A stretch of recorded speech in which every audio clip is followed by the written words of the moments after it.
Hello, artists. Welcome to April 2nd. Whoop! All right, so I randomly chose one of my little pieces of paper, and it said Distress Oxide Sprays. Now, this was a gift from one of you lovely, lovely, amazing artists. I think it was Susan, but I'm not positive. And I definitely want to give a huge shout out for your amazing support in helping to buy supplies for us to check out. What we're going to do here is we're going to play with these. I haven't really played with these at all. Now, watercolor paper might not be the best thing to use with Distress Oxide sprays. It might be too absorbent, but we're going to try it out because that's what we're doing. We're trying it out. So these are a Ranger product. If you haven't heard of Ranger, it is a very large company for crafters. Tim Holtz is one of their designers. So you'll hear that name pretty often. Distress Oxide sprays, they're really a unique product, and I have played with them some. I just haven't really worked with them in a lot. I used oxides in different ways than most people do, because I really like the finish that they give when you put a little finish over the top. So just real quickly, we are going to be adding in some of my favorite music sheets into our goodie box. Whoop. All right, getting some cool ephemera in there. Okay, let's get down to the table. Bye. Okay, so we have a couple different things here. This is just water. Not sure if we're going to use that. I think I want to start with a little bit of a walnut stain here. I have stored these on their side as was recommended. We're just going for it. Well, I like that already. I kind of want to take it though and brush it out just a little bit. Maybe I don't. Ooh, hold on. Yes, I do.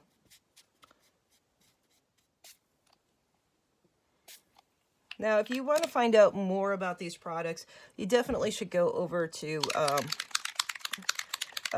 Ranger and check out Tim Holtz. He really does go in depth about how to use these products. I'm not a professional with them. I'm just playing with them. This is fossilized amber. Now, if you let these dry in between applications, they do a much they do more of an oxidation thing to them. So maybe I should go grab my hair dryer, and I'm going to put you on pause.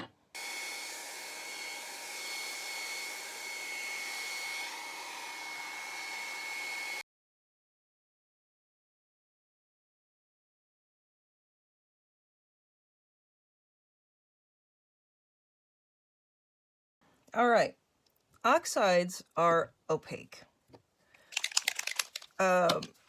which gives you the ability to layer color on top of color.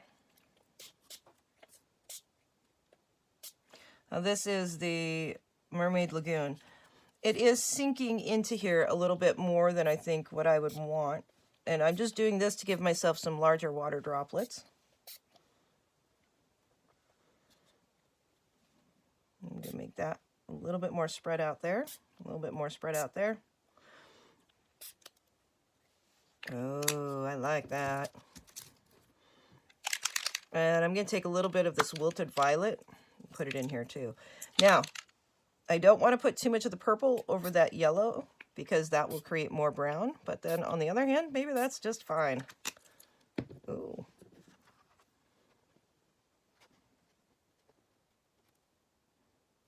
Mm-hmm. Mm-hmm.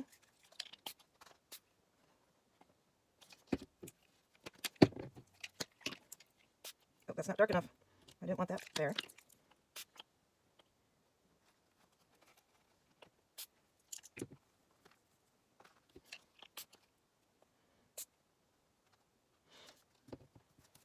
All right.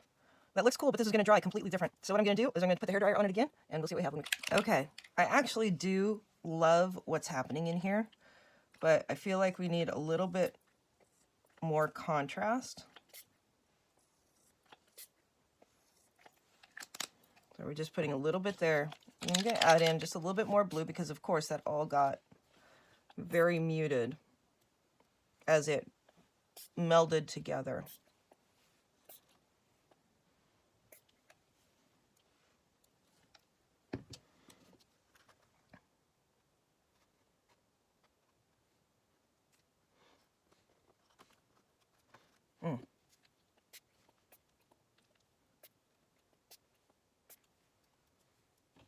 I'm not a pro at this.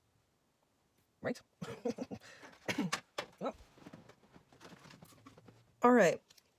So if you look here on this Deli sheet, you can see that the oxides had a completely different reaction than what they did on the watercolor paper. They really, truly did. And this is just putting a bit of Mod Podge over the Distress Oxide. You see how gorgeous that color can really come out to be once it's unoxidized? In fact, look at this Deli sheet.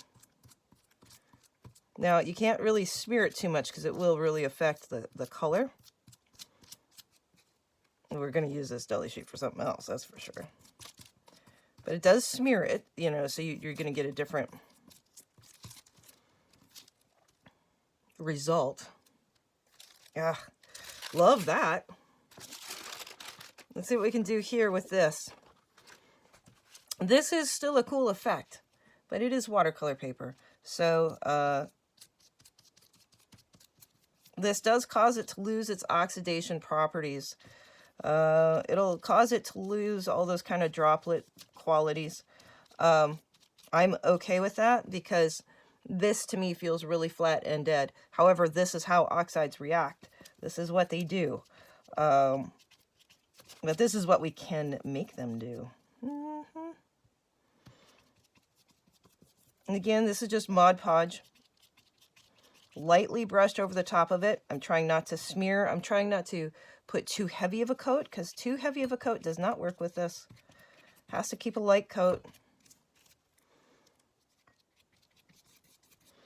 Quick cross hatching. This is dry brush technique. Even though you have glue on your brush, it is not a very sopping application. The ink was dry before I put on this Mod Podge. Right, artists, before I forget, your secret word today is hawk. Look at how incredible that is. Now, if I were doing this on a canvas, I would probably take a little bit more time and think about my placement. But as far as the randomness of this goes, it has kind of a stormy cloud feel, but it also has an underwater feel to me. I think that's really incredible. Okay, I wasn't entirely happy, so I just took a squirt of the pistachio and then a squirt of the Mermaid Lagoon and put it over the top of that. I dig it better. I'm just letting it dry. It's still wet. What I did back here was I just glued some ephemera on the back with some Mod Podge. Now I'm going to have two wet sides. Probably not the smartest thing.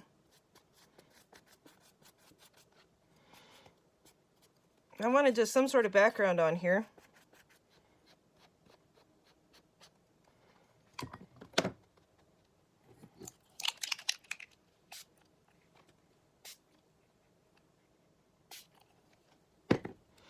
All right. I'm going to try to let that dry without it getting ruined. Okay. Yep. Squirt. Because I put a mark in it. All right. Bye.